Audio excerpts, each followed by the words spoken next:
Hello students, welcome to B2 Learning. Myself Devan Kataria and I am your physics mentor. तो बेटा आज मैं लेके आया हूँ आपके लिए एक और बहुत ही इंटरेस्टिंग सा quick shot.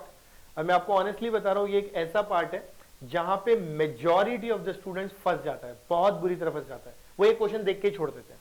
Correct? The question is basically related to the oscillation of a spring block and pulley system. अब देखो बड़ा कॉम्प्लिकेटेड सा क्वेश्चन है।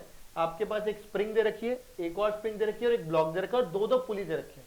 पुली स्प्रिंग ब्लॉक सिस्टम। मैंने क्या किया, इस ब्लॉक को पकड़ के खींचा और छोड़ दिया, तो ये पूरा का पूरा सिस्टम क्या करने लग जाएगा, ऑसिलेट करने लग जाएगा। मुझे बोलेगा कि भाई इस सिस्टम का टाइम पीरियड निकाल के तो माने। मैंने कहा ठीक है, इसमें कौन सी बड़ी बात है। अब आप देखना इसको ना बहुत ही आसान तरीके से हम करेंगे, within fraction of minutes I would say. समझने के लिए, सॉल्व करने के लिए it will take fraction of seconds only. ठीक है, तो अच्छे से समझना और फिर जितने पुली ब्लॉक सिस्टम दिखे तुमको ये स्प्रिंग वाले उठा करके सबको सॉल्व करना, फिर देखना होते हैं कि नहीं होते। तो ध्यान समझना, it's an important and a good trick. बेटा बहुत अच्छा ट्रिक है, बता रहा हूं। ठीक है, तो स्टार्ट करते हैं। हमने कहा कि भाई इस ब्लॉक को पकड़ करके आपने कितना खींचा, भाई आपने इसको पकड़ करके लेट से एक्स खींच दिया, ठीक, और फिर आपने इसको छोड़ दिया। मैं क्या करता हूं, इस क्वेश्चन को सॉल्व करने के लिए सबसे पहले ये जो कुछ भी दिख रहा है इन सबको हटा करके एक सिंगल स्प्रिंग बनाने की कोशिश करता हूं। अगर किसी तरीके से मैं एक सिंगल स्प्रिंग बना दूं और उसका के इक्विवेलेंट रख दूं, राइट, मास ब्लॉक का तो उतना का उतना ही रहना है, तो ऐसा करने पे बेटा जो टाइम पीरियड का फॉर्मूला है वो हम सबको पता है कि टाइम पीरियड कितना होता है सिंपल ब्लॉक के लिए 2π√m/k। तो मैं क्या करने जा रहा हूं, इसी को बेटा क्या लिख दूंगा, 2π√m/k इक्विवेलेंट। बात समझ आती है? I hope this is very clear to all. तो मतलब कुल मिलाकर के बेटा मुझे क्या निकालना है, मैं कितनी बार भी लिख दूं, खराब लिखूंगा। मैं कुल मिला के मुझे क्या निकालना है, मुझे निकालना है के इक्विवेलेंट। यानी ये मेरा क्वेश्चन तब खत्म हो जाएगा जब मुझे के इक्विवेलेंट पता लग जाएगा। बोले हाँ सर ये बात एकदम सही है। अब देखो के इक्विवेलेंट कैसे निकालते हैं, इजीली दिमाग फोकस करके सुनना, तब समझ आएगा। एक बार समझ आ गया तो फिर सारे क्वेश्चन हल जाएंगे। बोले ठीक है सर स्टार्ट करो, करता हूं। ये ब्लॉक को मैंने एक्स खींचा, ठीक, मैं सुपर पोजिशन प्रिंसिपल लगाने जा रहा हूं। मतलब एट ए टाइम में एक स्प्रिंग को देखूंगा वो क्या कर रही है, उसकी वजह से क्या इलॉन्गेशन कंप्रेशन आ रहा है, और फिर उसको मैं लिख दूंगा अपने तरीके से।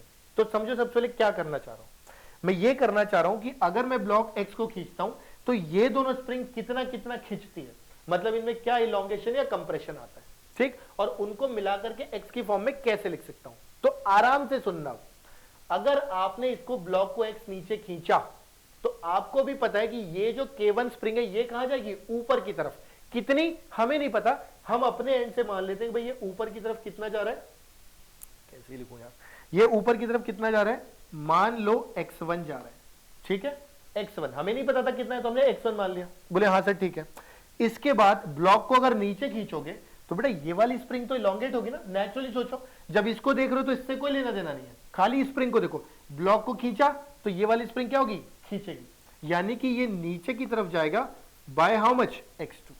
यानी कि एक स्प्रिंग आपको पता लग गई x2 से नीचे जा रही है और ये x1 से ऊपर जा रही है, तो ओवरऑल ब्लॉक कहां जा रहा है, x से नीचे की तरफ जा रहा है। इतनी बात बेटा समझ आती है सबको? I hope this is very clear to all. ठीक है, अभी मैं यहां से हटाता हूं उसको और यहां पे लिख देता हूं, ठीक है, तो थोड़ा सा और क्लैरिटी आ जाएगी, राइट। तो हमने कह दिया कि भाई हमने क्या किया, इस वाले ब्लॉक को जब पकड़ करके x नीचे खींचा तो जो ये वाली स्प्रिंग थी ये x1 से ऊपर गई, ये वाली जो स्प्रिंग थी ये x2 से नीचे चली गई। बोले सर अभी तक तो कोई दिक्कत नहीं हुई।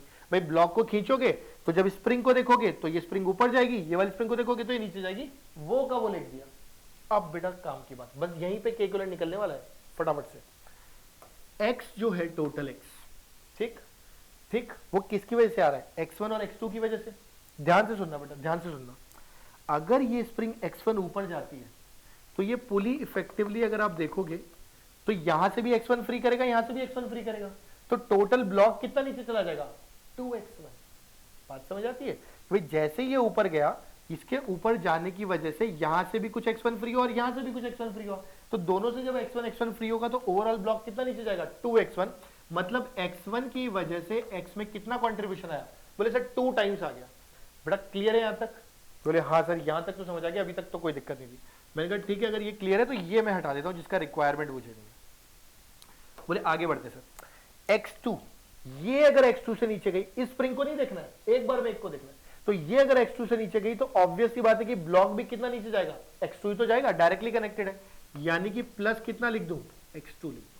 अभी तक कुछ भी नहीं किया, मैंने बस ये कहा कि इस ब्लॉक को आपने x नीचे खींचा तो ये वाली स्प्रिंग x1 से ऊपर गई, ये अगर x1 से ऊपर जाती है तो ये वाला जो ब्लॉक है इसमें कितना कंट्रीब्यूशन आता है, 2x1 आता है, यानी ये स्प्रिंग 1 को जब देखा तब ये मानते हुए कि 2 है ही नहीं मेरे पास, फिर जब 2 को देखा तो 1 को नहीं माना, तो यानी कि जब ये x2 नीचे गया तो ये ब्लॉक भी कितना नीचे गया, x2 नीचे गया। अब कुल मिला के सारा x लिख दिया। अब हर किसी f को x को लिख दो f बटा k। भाई अपने को पता है f इक्वल टू kx, बोले हाँ, तो यानी कि x कितना होता है, f बाय k होता है ना। बस इतना ध्यान रखना है कि जिसका x उसका फोर्स बाय उसका k, जिसका x उसका फोर्स बाय उसका k। तो भाई ये वाला x तो इस ब्लॉक का था, तो ब्लॉक पे लगने वाली फोर्स के लिए ध्यान से सुनना, मैं यहां बना दे रहा हूं, बहुत आसान है, T T T 2T, सही है। तो तुम खुद देखो ब्लॉक पे कितना फोर्स लग रहा है, T। बोले ठीक है सर ये बात तो समझ आ गई, T डिवाइडेड बाय इसका K कितना है ब्लॉक का, K इक्विवेलेंट। बोले सर ये भी आसान है, ठीक है, 2 एज इट इज नंबर है, कोई दिक्कत नहीं है। x1 मतलब नीचे वाली स्प्रिंग, देखो कितनी फोर्स दिखाई दे रही है, बोले सर 2T दिखाई दे रही है, बोले हाँ यार ये तो बात सही है, और इसका K कितना है, K1 है, यानी कि सीधे सीधे लिख दूं 2T divided by K1।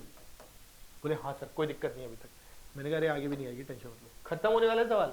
x2 2 की बात करो, कितना टेंशन लग रहा है, T, और कितना K है, K2, यानी कि सीधे सीधे मैं कितना लिख दूं इसको, T डिवाइडेड बाय K2।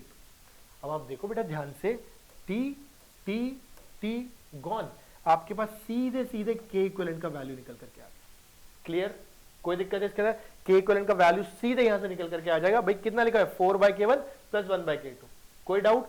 यानी कि आपके पास जैसे ही K इक्विवेलेंट आता है बेटा, K इक्विवेलेंट आते ही आपके पास क्या आ जाएगा, टाइम पीरियड। अब बेटा यही तो हमें निकालना था।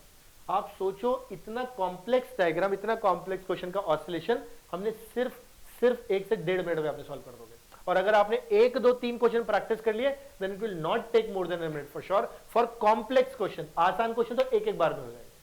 बात समझ आती है। तो ये जो क्वेश्चन है जो सबसे ज्यादा डराते हैं, इनको आप बहुत आराम से कर सकते हो, थोड़ा सा तरीके से, ठीक है। तो मैं लास्ट बार पूरा समराइज कर रहा हूं।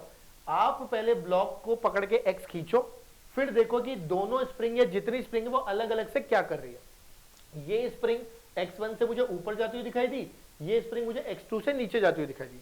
फिर ये देखो कि x1 x2 का कितना कंट्रीब्यूशन x में आता है। तो भाई अगर ये x1 ऊपर गई तो हमने कहा कि भाई ये जब x1 पुली ऊपर जाता है तो इधर से और इधर से x1 फ्री होती है, तो टोटल ब्लॉक 2x1 नीचे जाता था, लिख दिया। ये अगर x2 से नीचे गई तो पूरा का पूरा ब्लॉक कितने नीचे गया, x2 से, वो भी लिख दिया।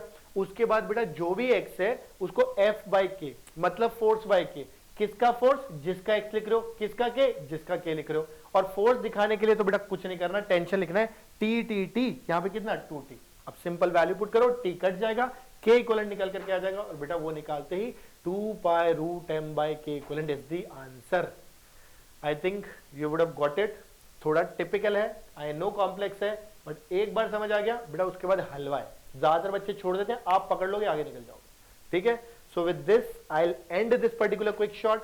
मैं फिर मिलूंगा आपसे नेक्स्ट क्विक शॉट के अंदर, कुछ और ज्यादा इंटरेस्टिंग लेकर के आऊंगा।